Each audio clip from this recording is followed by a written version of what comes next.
Karina, estávamos falando aqui justamente do documentário, não é, produzido sobre a baleia franca e que está em exibição hoje, especialmente para marcar esse Dia Mundial do Meio Ambiente em Laguna. Karina Grock, seja bem-vinda aqui na H2O. Obrigado pela atenção conosco. Boa tarde. Isso mesmo, obrigada pelo convite aí para a gente falar um pouquinho sobre esse dia tão importante para a gente e para o meio ambiente, para as baleias, né? Importantíssimo, algumas coisas melhoram, lamentavelmente algumas coisas pioram em relação a esse nosso cuidado com o meio ambiente, por isso que falar é sempre importante, né?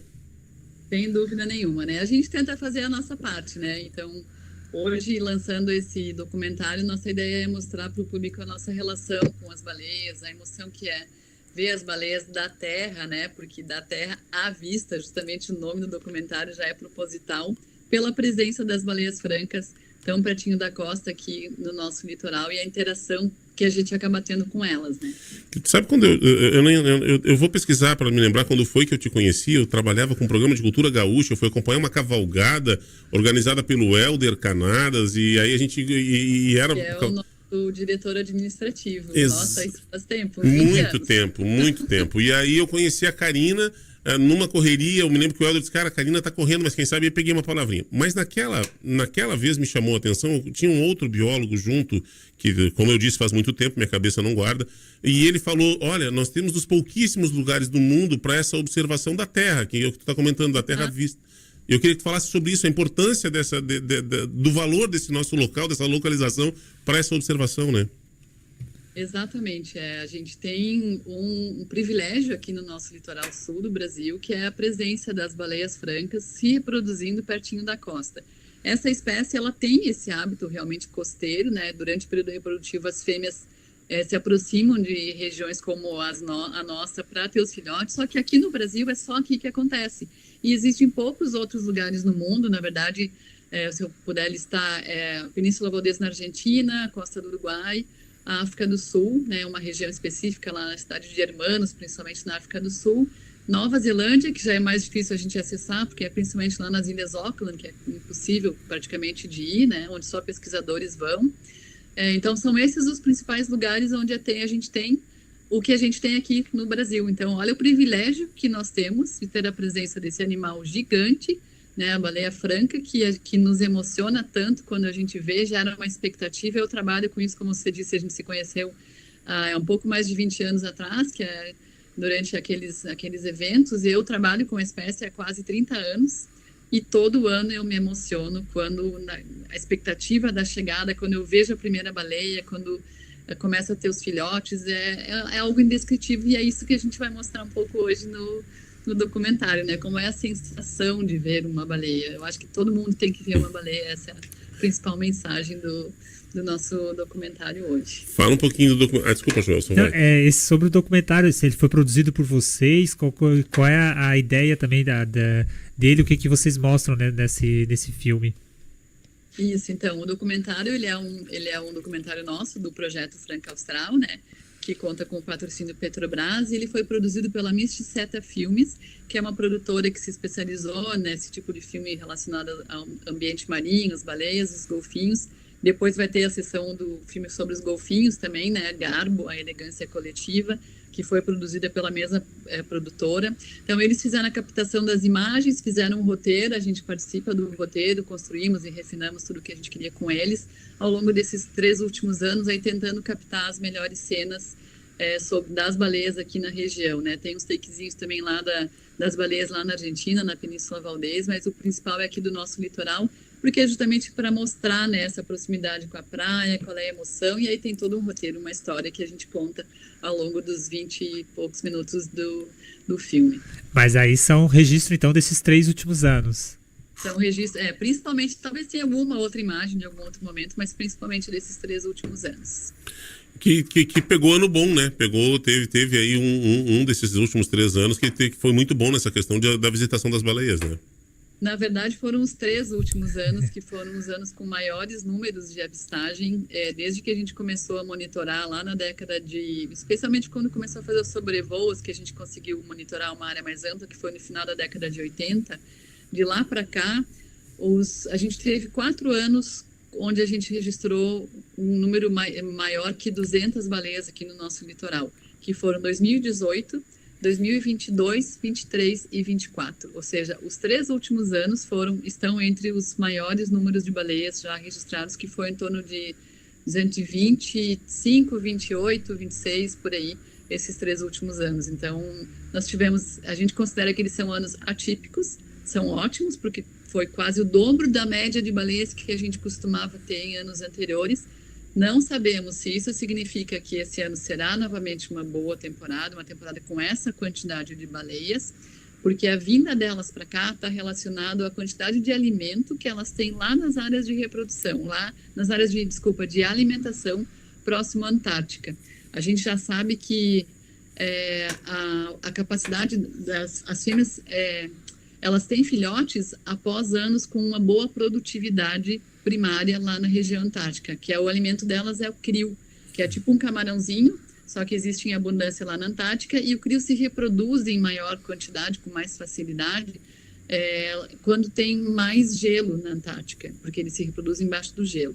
As baleias francas também se alimentam de copépodes, que são os outros animaizinhos, organismos plantônicos, que eles andam conforme as marés na coluna d'água, eles não nadam por conta própria, que é um pouquinho mais ao norte da região antártica. Então, inclusive, ano passado a gente fez um estudo foi colocar transmissores de satélite implantados nas baleias para a gente acompanhar a rota delas e ver justamente aonde que elas estão se alimentando, para tentar conseguir entender melhor essa flutuação no número de baleias que vem para cá e essa relação que está diretamente relacionada, diretamente conectado com a quantidade de alimento que elas encontram disponível, porque a fêmea, se não estiver bem alimentada, ela não vai conseguir engravidar, não vai gerar um filhote, vai aumentar o intervalo reprodutivo, vai diminuir a taxa de recuperação populacional, e isso começa a se tornar um problema para a conservação da espécie. Então, é isso que a gente vem monitorando e entendendo. As baleias já chegaram aqui, a gente já teve semana passada algumas avistagens, foram as primeiras que estão dando uma prospectada aí na região, e daqui para frente a gente deve estar na expectativa aí para mais baleias chegarem e começar de fato essa temporada de 2025. Ô Karina, uma notícia excelente, dos 3 anos consecutivos, vamos lá, né, conta de armazém, tu me corrige aí, porque tu sabe que eu falo bobagem de vez em quando, então vamos lá. Mas se vieram 3 bons anos, quer dizer que são 3 anos de mamães levando filhotes, então 3 anos de mais filhotes voltando também, né? Com certeza. O nosso berçário produziu bem, digamos assim, ok. Eu não vou lembrar certinho os números, mas em cada um desses anos, desse número total que a gente sempre, né, contabiliza nessa época, que é o mês de setembro, que é o pico da temporada, é praticamente metade fêmeas acompanhadas de filhotes. Então, a gente teve, pelo menos, teve um pouco mais de 300 filhotes que nasceram aqui nas últimas 3 temporadas reprodutivas, o que é um número fantástico. Fantástico. E aí... E pouquíssimos encalhes. Né? Eu não vou também saber de cor agora, mas eu acho que teve provavelmente menos de 10 encalhes de filhotes no período, que é muito bom, um número dentro da média, assim, bem tranquilo. E aí é que eu quero acreditar que claro, só complementar, né? Óbvio que não é tranquilo quando o filhote morre, eu falei tranquilo no sentido de que está dentro da média, é natural os filhotes nascerem com problemas decorrentes do parto, inclusive da gestação, pode acontecer, e inclusive a gente monitora isso. Sempre que tem um encalhe, a gente vai fazer o registro, verificar o que aconteceu, fazer necrópsia, justamente para entender se isso é um processo natural ou se tem alguma coisa causando algum desequilíbrio, né, provocando alguma coisa de origem antrópica que está desequilibrando isso e eventualmente provocando a morte desses filhotes. Tá. Bom, antes da gente repetir o convite, né, para o documentário hoje, eu quero só ver se é terrível, eu vou trazer uma informação, vou pedir para tu confirmar, porque eu dei uma de leitor de manchete, mas eu passei os olhos na questão do crescimento do gelo do último ano na Antártida, que teria crescido a questão do gelo. De fato, é significativo? Quer dizer, pode aumentar, pode significar um aumento aí dos crios e por isso mais condição bacana para a baleia, ou é algo meio manchete para vender outra história? Como é que é essa questão do crescimento do gelo lá? Não, isso se realmente esses números são reais, é positivo para a conservação das baleias, sim, porque, como eu falei, o crio se reproduz embaixo do gelo. Pois é. Tanto é que as baleias, é justamente no inverno que a população de crio, vamos dizer assim, se reproduz, se recoloniza, se consolida de novo, que é quando as baleias não estão lá se alimentando, né, uma grande parte delas, talvez não todas, algumas devem ficar. Isso é uma coisa que a gente não conhece muito bem ainda, né? Quantas baleias permanecem lá durante o inverno, mas o fato é que com certeza as fêmeas com os filhotes não, porque os filhotes nascem quase sem camada de gordura e precisam adquirir isso para sobreviver, mas a informação de que teve mais pelo que aumentou corresponde, consequentemente deve gerar mais substrato para o crio se reproduzir. Então, as baleias que se alimentam de crio se beneficiam disso. Uma coisa que a gente já verificou num estudo que a gente fez uns anos atrás, que o reflexo dessa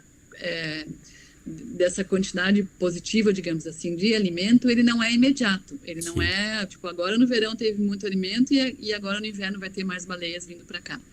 Porque a gente tem que lembrar que a baleia tem um período de 1 ano de gestação. Então, as baleias que estão tendo filhotes agora, que vão ter filhotes essa temporada, elas acasalaram no ano passado, há 1 ano atrás. A gestação das baleias é cerca de 1 ano. Sim. Então, elas acasalaram 1 ano atrás. Para acasalar 1 ano atrás, elas têm que ter se alimentado bem antes, 2, 3 anos antes, porque elas tinham que se recuperar da outra gestação, para estar bem fisicamente, para querer engravidar. Então, e na verdade até um processo um pouquinho mais longo, pelo que a gente conseguiu estimar na publicação que a gente fez, que é até 6 anos o acúmulo de boas temporadas para que a gente tenha um resultado efetivo aqui para o nascimento dos filhotes. Mas tomara que seja, né? Tomara. Mais um ano, tomara que esse verão contribua não só para esse ano, mas como para anos posteriores, é o que a gente espera. Sobre as primeiras avistagens desse ano, foram 2 que você confirmaram ali? Na semana passada a gente teve 4 registros de avistagens de baleias, porém a gente só conseguiu obter imagens fornecidas por populares que conseguiram filmar de 2 baleias. Então a gente só consegue ter certeza de que tem aqui, que já chegaram aqui pela região essas 2 baleias, porque os outros registros eles podem ser dessas baleias que se movimentaram, né? Porque elas não ficaram no mesmo lugar, elas apareceram no lugar, daqui a pouco teve avistagem em outro lugar. Então a gente fazendo as contas aí de movimentação, mas pelas fotos a gente tem pelo menos 2 baleias fêmeas, que já são antigas conhecidas nossas aqui na região, que daqui a pouco pode ser que estejam aí por aí com seus filhotes recém-nascidos. Muito bacana. Só um detalhe importante que a Karina falou, a gente que já conversou com a Karina, né, sabe, mas de repente quem está nos acompanhando não costuma falar muito sobre isso. A importância dela estar tão bem alimentada quando ela vai acasalar, porque daí na viagem, tanto aqui, né, de lá até aqui, o período inteiro aqui e a volta, a baleia não se alimenta e fica alimentando o filhote, né?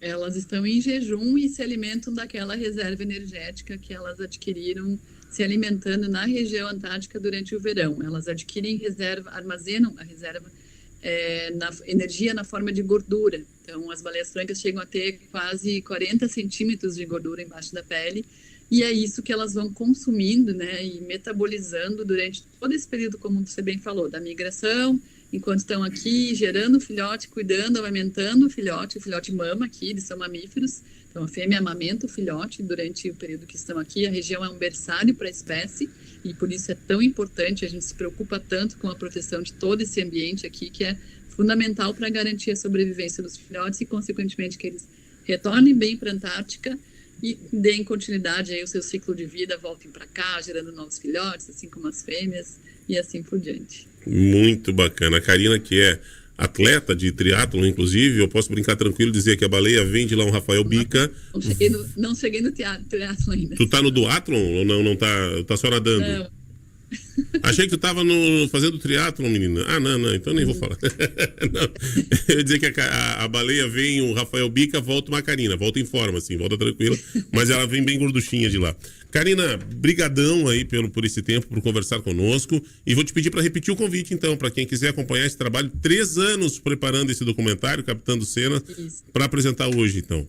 Legal, então, a partir das 18h30 estaremos recebendo, né, o público que para assistir na estreia do nosso documentário da Terra à Vista no Cine Mussi em Laguna. Vai ser uma noite super especial também com a transmissão, enfim, do filme sobre os golfinhos de Laguna, Garbo, a elegância coletiva. Fica o convite depois para uma conversa franca também com os pesquisadores dos 2 filmes, com a produtora. O filme que foi feito com o patrocínio da Petrobras. E tem o apoio da Prefeitura de Laguna, né, que gentilmente cedeu o Cine Mussi para a gente fazer essa estreia. A entrada é franca, são 250 lugares. Cheguem cedo, porque a gente fez uma boa divulgação. Eu acho que vai ter bastante gente. Que bacana. Parabéns pelo trabalho.